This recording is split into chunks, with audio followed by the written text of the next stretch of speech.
Après un début d'année marqué par un record historique de 100 $ le baril, le prix du pétrole est à la baisse sur fond de fragilité des marchés et de crainte d'une récession.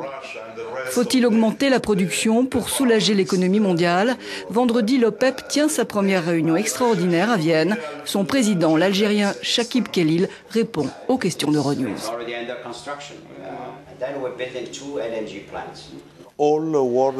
Toutes les nations consommatrices de la planète ont demandé à l'OPEP d'augmenter le volume de production, ce qui permettrait de baisser les prix et probablement d'épargner au monde une récession.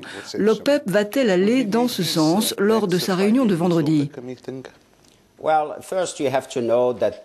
Premièrement, vous devez savoir que le prix du pétrole n'est pas seulement déterminé par l'offre et la demande, ce que nous appelons les fondamentaux. C'est vraiment le fruit d'autres facteurs. Dû d'abord à un manque d'investissement, dû à des questions géopolitiques. Par exemple, au moment de la crise Iran-États-Unis, le prix du pétrole est monté.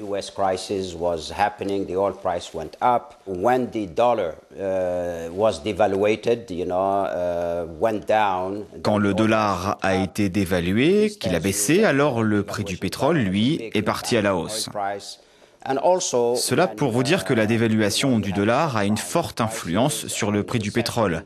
Et aussi, quand vous avez la crise des subprimes et la récession, ça peut avoir également un impact important sur la demande et donc sur le prix du pétrole.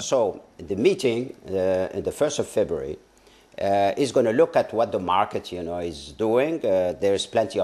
réunion du 1er février va donc étudier tous ces éléments. Il y a beaucoup de réserves sur le marché.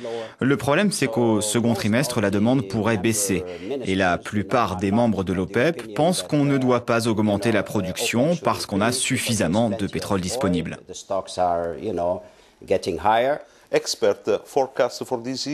Les experts prédisent pour cette année un prix proche des 120 $ le baril. Quelle va être la politique de l'OPEP dans les 6 prochains mois face à cette confusion du marché?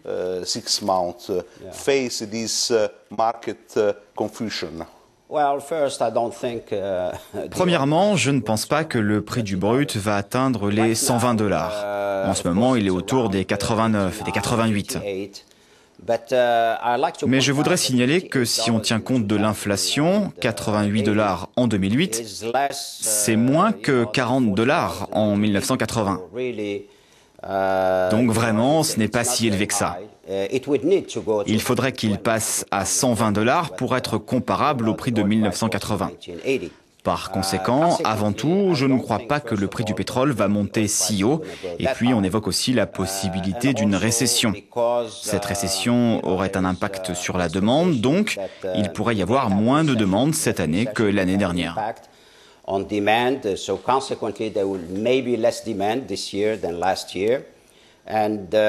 cela aura un impact sur la livraison de brut. Par conséquent, s'il y a moins de demandes, il n'y a pas de raison que l'OPEP fournisse plus de pétrole.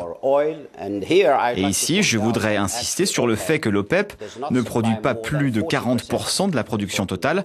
En réalité, 60% viennent d'autres pays. Et nous comptons sur ces autres pays producteurs pour faire face à la hausse de la demande cette année. Dans les stations d'essence, les consommateurs ont probablement un avis différent.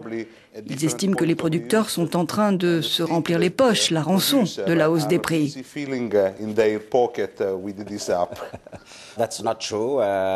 n'est pas vrai. Vous savez, si on regarde le prix du pétrole aux États-Unis, c'est très différent du prix du pétrole en Europe. En fait, la différence, c'est qu'aux États-Unis, les taxes sont bien plus basses. Elles représentent 30% environ du prix total à la pompe, alors que dans les pays européens, c'est plus de 80%. Cela pour vous dire que si vous voulez que les prix des produits pétroliers soient plus bas, vous pouvez gagner beaucoup en diminuant les taxes. Êtes-vous favorable à une cotation du prix du pétrole en euros? Franchement, c'est pas vraiment la question, parce que dans le monde, les produits sont commercialisés en dollars. Et passer à une autre devise ne va pas vraiment changer la donne. Vous devez faire la conversion dollar-euro. C'est exactement comme la température qui est mesurée en degrés Celsius et en degrés Fahrenheit. Ça ne change pas la température est toujours chaude ou froide. And it's measured in degree Fahrenheit. It doesn't make a difference on the temperature. Certains experts doutent que l'OPEP puisse encore étendre son volume de production de façon signifiante. Bien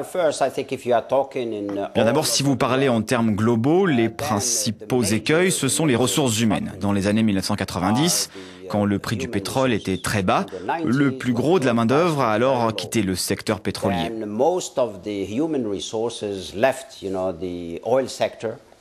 Et maintenant que nous avons besoin de plus de main-d'œuvre, elle n'est pas disponible. Il y a donc beaucoup de formations à entreprendre pour obtenir cette main-d'œuvre. C'est l'un des premiers obstacles pour l'exploitation de nouveaux forages, pour le développement, que ce soit au sein de l'OPEP ou non. Deuxièmement, le coût. Par exemple, celui de l'acier a triplé. Les services sont 2 fois plus chers.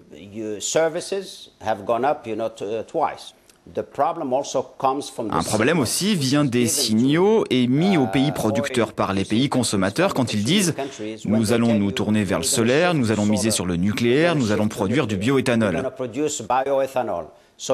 C'est un mauvais message que vous donnez. On se dit ensuite pourquoi augmenter la production si demain la demande ne suit pas.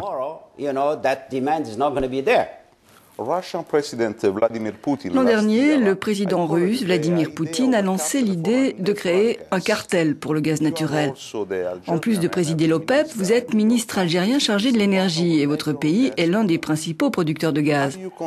Vous sentez-vous concerné par cette idée de cartel? Pensez-vous qu'elle représente un potentiel? Le marché du gaz n'est pas vraiment comme celui du pétrole. La plupart des contrats sont à long terme. En fait, l'Algérie a déjà vendu son gaz pour les 15, les 20 prochaines années. En réalité, ce n'est pas nous qui fixons les prix du gaz, nous le stockons, et quand la compagnie pétrolière le prendra, l'an prochain, elle paiera un prix déjà fixé. Bien sûr, le tarif est fixé en relation avec celui du pétrole, ce qui signifie que les prix du gaz et du pétrole sont complémentaires. Je ne crois pas que c'est le bon moment pour avoir une organisation de ce genre. Je ne vois pas ce qu'elle pourrait faire pour aider à stabiliser le marché pétrolier, car il est déjà établi via des contrats à long terme et des prix qui ont été fixés sur la base de ceux du pétrole. Mr. President, we thank you for this interview. Thank you very much.